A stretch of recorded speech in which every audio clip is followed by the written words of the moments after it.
अर्थमंत्री निर्मला सीतारामन ह्या अंतरिम बजेट सादर करणार आणि मात्र यांच्या पिटाऱ्यामधनं काय काय बाहेर निघतंय हे बघणं महत्त्वाचं असणार आहे। मात्र एकूण जर का सेक्टरबद्दल बोलायचं तर कोणत्या सेक्टरला किती प्राधान्य मिळू शकतं, सोबतच हेल्थ असेल किंवा एज्युकेशन असेल याला कशा प्रकारे प्राधान्य मिळतंय हे बघणं महत्त्वाचं असणार आहे। आणि त्याच संदर्भात बोलण्यासाठी माझ्यासोबत आहेत इंडियन मर्चंट चेंबरचे अध्यक्ष आणि उपाध्यक्ष। आपण त्यांच्याशी बातचीत करूया।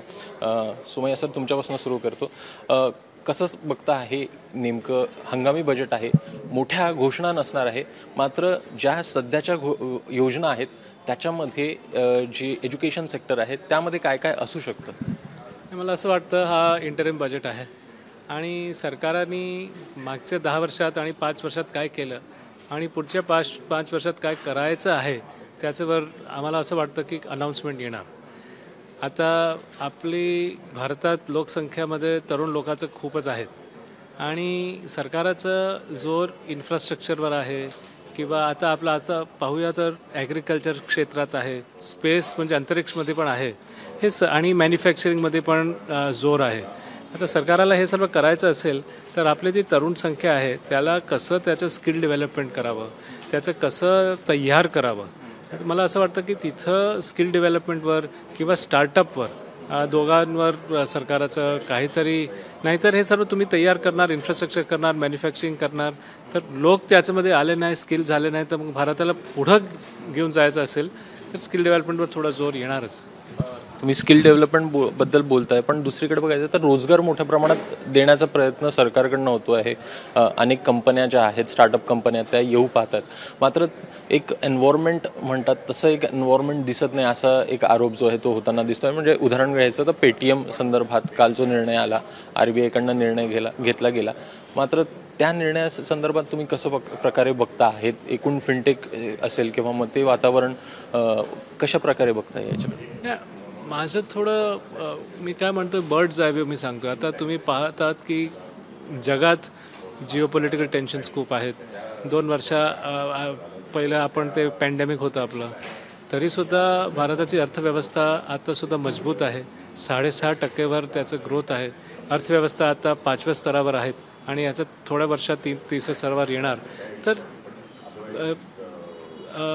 आय थिंक एम्प्लॉयमेंट तर वाढणारच आहे आणि इन दी ओव्हरऑल कॉन्टेक्स्ट सरकारने चांगलं काम केलं आहे तसं वाटतं। नेमकं सर तुमच्याकडे येतो, कशा प्रकारे बघता आहे हेल्थ केअर सेक्टरला, की हेल्थमध्ये काय काय अपेक्षा असू शकतात आणि काय असायला पाहिजे असं तुम्हाला वाटतं? नेमकं सरकारकडनं ह्या गोष्टी व्हायला पाहिजे, किंवा मग जी आयुष्यमान भारत योजना आहे त्याच्या संदर्भात पण असं कळतं आहे की एकूण त्याचं विमा कवच जे आहे ते वाढवलं जाऊ शकतं। याची महत्त्व त्या इम्पॉर्टंट आहे रुरल सेक्टरला आउटरीच अजून कमी आहे आपली आणि तिकडे फोकस करायची जरूरत आहे। तिकडे फोकस जास्त झाला तर आपल्याला यंगस्टर्स तिकडनं येऊ शकते, त्यांना काळजी करायची नाही की त्यांच्या वडिलांचा जो हेल्थ कसं बघायचं। तर I think outreach is a bit of a problem आणि तिला इम्प्रूव्ह करायची जरूरत आहे आपल्याला। तिकडे फोकस झाला असं व्हायला पाहिजे आणि तिकडे मला वाटते अटेन्शन देईल मिनिस्टर। नॉर्मल इन्फ्रास्ट्रक्चर जर का बोलायचं तर इन्फ्रावर मोठ्या प्रमाणात मागच्या वर्षी खर्च केलेला होता, यावर्षी कशा प्रकारे बघता? कंटिन्युटी इम्पॉर्टंट आहे, कंटिन्युटी करायची जरूरत आहे, कारण आपलं अजून इन्फ्रास्ट्रक्चर वॉन्टिंग आहे। आपण 3री लार्जेस्ट इकॉनॉमी व्हायचं आहे तर आपल्याला फार मोठा इन्फ्रास्ट्रक्चर जरूरत पडणार आहे। फक्त पोर्ट्स आणि एअरपोर्ट्स नाही, पण आपल्याला रोड्स वगैरे तर एक्सपांड करावं लागणार आणि त्यांच्या प्रोग्रामिंग करावं लागणार। ते इम्पॉर्टंट आहे नाही, त्याच्यावर अटेन्शन मला वाटते देईल ते लोक। That's where attention will go.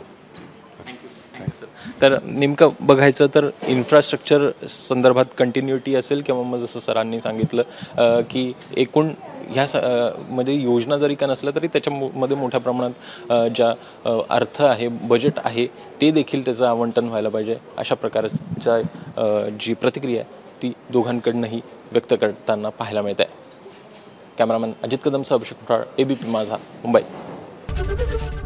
ABP माझा, उघडा डोळे बघा नीट।